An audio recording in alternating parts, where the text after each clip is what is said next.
My name is Jim Klahr.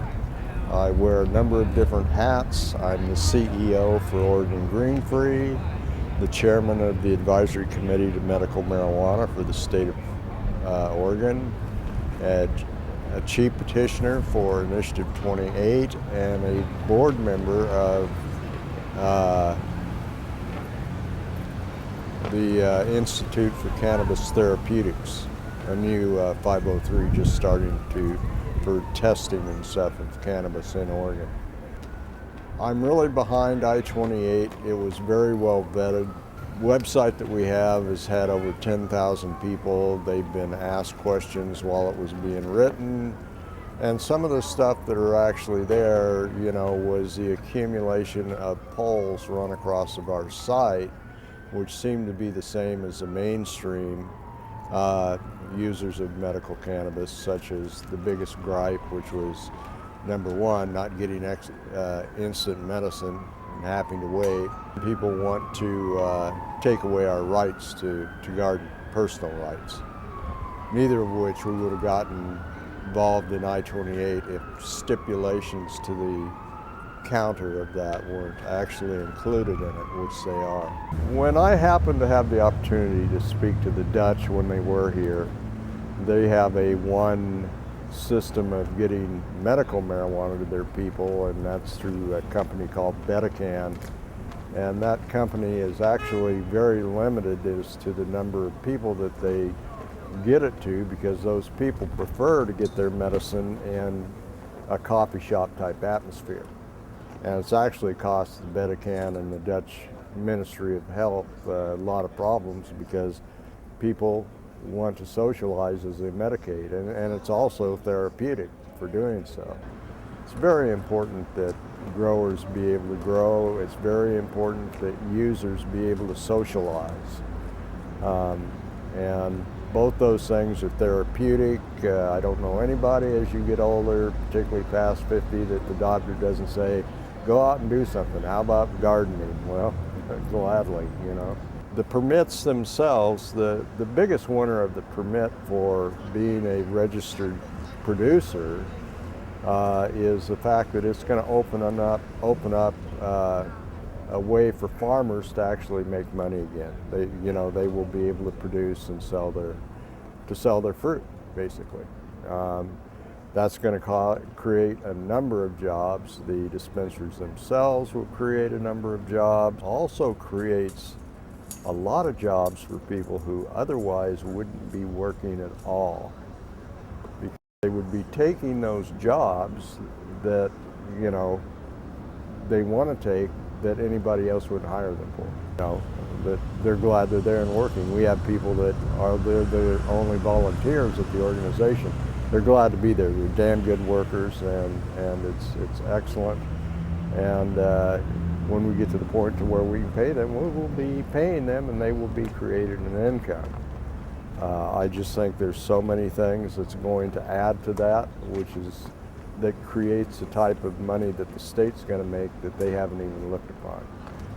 Employment taxes, for one, that's going to be millions right there. That's not even included in most of the mainstream talk that we hear, when they do this state comparative thing, or what's the difference in this and difference in that. Well, to me, the difference is that Oregon, and especially through I-28, is already setting it up to fit under those guidelines. There is a lot of the fact of what I call the unknown.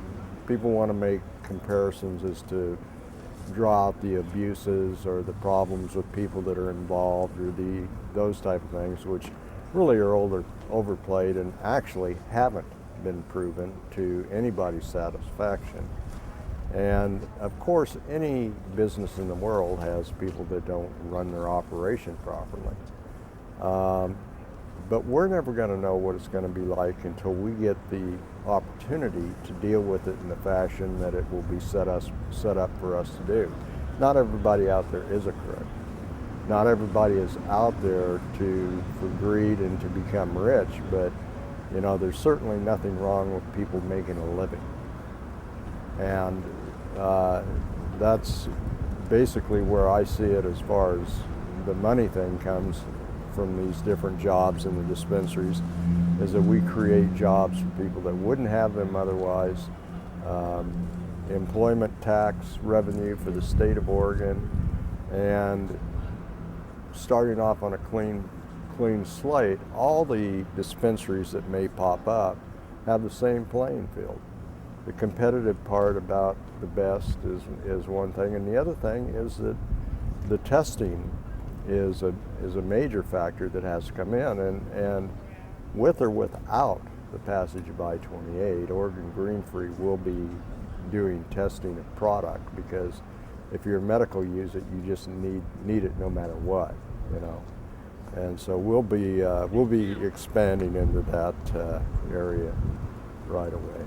The advantage of the nonprofit model is a perfect example of that, because as a nonprofit, your duty of being a nonprofit is to expand whatever your organization does, whether it's educational or which is our case, and also as services for people who use medically.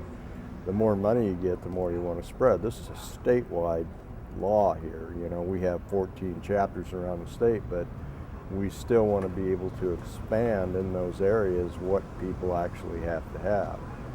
And so as far as there being greed going down, sure there is, but I think a lot of that stuff, particularly when you get into the Cali-Oregon comparison thing, California had problems from the beginning because of the way it was written, because Pete Wilson didn't sign it in. It became a no man's land, and they're now where they're at, where they're pulling through all this crap, where it shouldn't have had to go through all this stuff, one thing after another. In our cases, it's like we're setting up so that it's already legal and we're not fighting other people.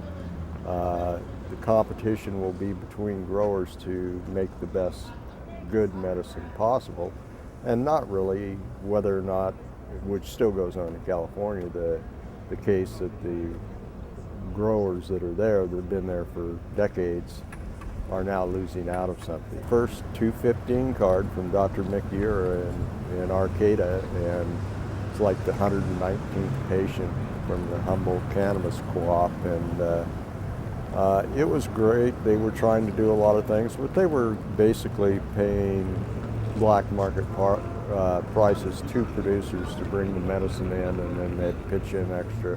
One thing I can tell you about going to a place that pays like what they were doing is they always had the ability, either at the end of the day or the beginning of the morning of the next day of work at this particular clinic, to have plenty left over for the indigent, because they had made the money they needed, and they didn't have, you know, to go out there and struggle and sell the swag too, you know, or just the stuff that's not top shelf, or just the stuff that's left over.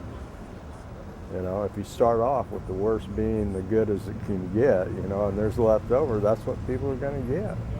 That will be up to the dispensaries. Yes. We'll be making sure that the product that they have coming in is as good as it can get. Now this is what I call medicine.